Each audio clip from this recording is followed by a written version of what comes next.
అరే కాకా ఇవాళ అందరూ టీవీ అంకే చూస్తుంటారు. కారుల పెద్ద పండగ కదే. అరే నీకు కూడా తెలియదా? ఇదేం ముచ్చట కాక.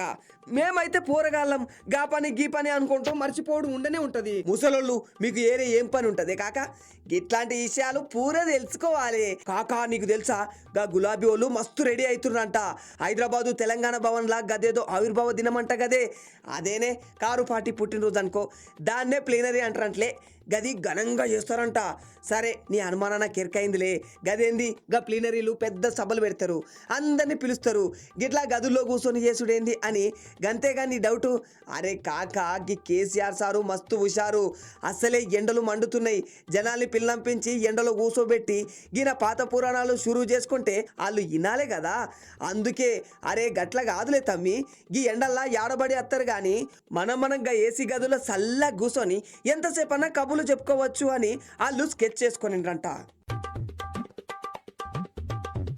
అయినా కాక ఇయ్యాలగా కేసీఆర్ సారు నోటెంట గే మాటలు వస్తాయా అని తెలంగాణలో అందరూ చూస్తున్నారు.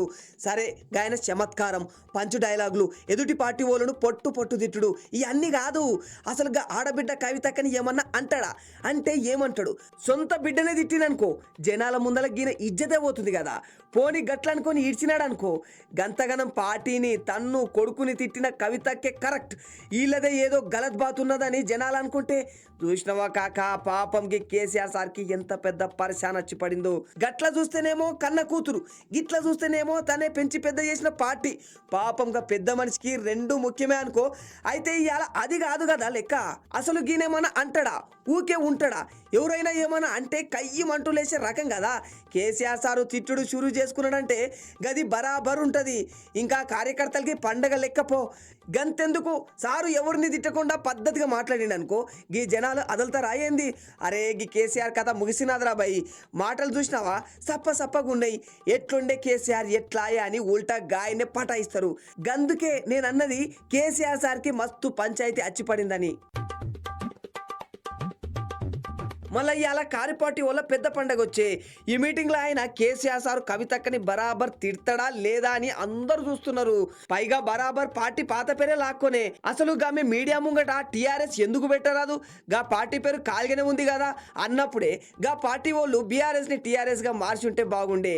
వాళ్ళేమో ఎట్లా చేయాలి ఎప్పుడు చేయాలి అని రావు కాలం వర్జం లెక్కలేసుకుంటూ కూర్చునిండ్రు. గా యమగండం కాలం వచ్చేసే. ఈ కథ అంతా చూస్తుంటే కేసీఆర్ సార్ కూడా కవితక్క పార్టీ పేరు టీఆర్ఎస్ అనే ఉండాలని అనుకునిండేమో అని అనుమానం వస్తుంది కాక. ఏముంది కాక, ఎంత చెడ్డ ఆళ్ళు ఒకటే. రేపొద్దున ఎలక్షన్ల ఈ కవితక్క కాంగ్రెస్ ఓట్లు చీల్చి 5-6 సీట్లు తెచ్చిందే అనుకుందాం.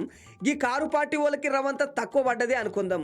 కేసీఆర్ సారే కేటీఆర్ ని కవితక్క ఇంటికి అంపియాడు అయ్యింది. ఏమో కవితక్క టీఆర్ఎస్ పార్టీ గా తర్వాత నాయన పార్టీలోకి గలిచిపోతుందో ఏమో. అరే కాక గదెట్లయితుందని గుస్సా కావద్దు.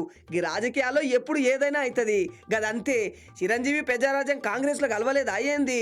గంతెందుకు మన రాములమ్మ విజయశాంతి కూడా 2029 జనవరి 30న తల్లి తెలంగాణ పార్టీని టీఆర్ఎస్ లో కలిపింది కదా. గిది కూడా గట్లెందుకు కారాదని నా ఐడియా అంతే కాక. అది కాదు కాక, మొన్నగా కవితక్క కొత్త పార్టీ పెట్టిన మీటింగ్లా పాపం కేసీఆర్ సార్ని ఏమైనా తిట్టిందా? అరే అయ్యని కూడా చూసుకోకుండా ఎంత పడితే అంత తిట్టుడేంది? ఇదేమైనా మర్యాద? గా కేసీఆర్ సారు ఇప్పుడు లేదంట. గాయన మన మనిషి కాదంట, మారిన మనిషి అంట, మర మనిషి అంట. ఆయన చుట్టూతా పందికొక్కుల్ని పెట్టుకునిండంట. అబ్బబ్బా గవేమైనా తిట్లా. గా పెద్ద సారు తలకాయ వాసిపోయి ఉంటదిలే. హరీష్ రావు సార్ని, కేటీఆర్ సార్ని అందరినీ వరుస పెట్టి తిట్టుడు షురూ చేసేగామే. అసలు అది పార్టీ పెట్టుడు సభనా లేదా కల్వకుంట్ల ఫ్యామిలీని తిట్టుడు సభనా అని చాలా మందికి అనుమానం వచ్చింది కాక. అక్కడికి పాపం కారోళ్ళు మింగలేక కక్కలేక అస్లీనే నక్లీనే అని గా బిస్లరీ వాటర్ బాటిల్లో ఫోటోలు పెట్టిండ్రు. అరే గా ఆడమనిషి అంత ఘనంగా పబ్లిక్ గా బాగా చెప్తా అంటుంటే గీలేమో దస్తర్లు కప్పుకొని కుయ్ అనుకుంటుంటే గది బదలా ఎట్లయితుంది? చాలా మంది పెద్ద సారు అభిమానులు అరే గీ కారోళ్ళు కథ గిట్లయితే ఎట్లా, తిట్టుడు కూడా మర్చిపోయినరా ఏంది కథ అంటుంటే నాకైతే మస్తు బేజారైనది కాక. సరే కాక అవన్నీ పక్కన పెట్టు కానీ ఇవాళ కేసీఆర్ సారు ఏమంటాడో నీ ఇంట. మళ్ళీ రేపుగా ముచ్చట పట్టుకొస్తా. గంత దాకా గీ మంచం పైన రోమంతా కునుకుది. అసలే బయట ఎండ దంచుతున్నది. ఏవో ఉద్దర బేరాలు పెట్టుకొని బయటకు వెళ్ళొద్దు మళ్ళా ఎరకాయనా. సర్లే కాక ఇవాళ గిదే ముచ్చట మళ్ళా నే వస్తా. బాయ్.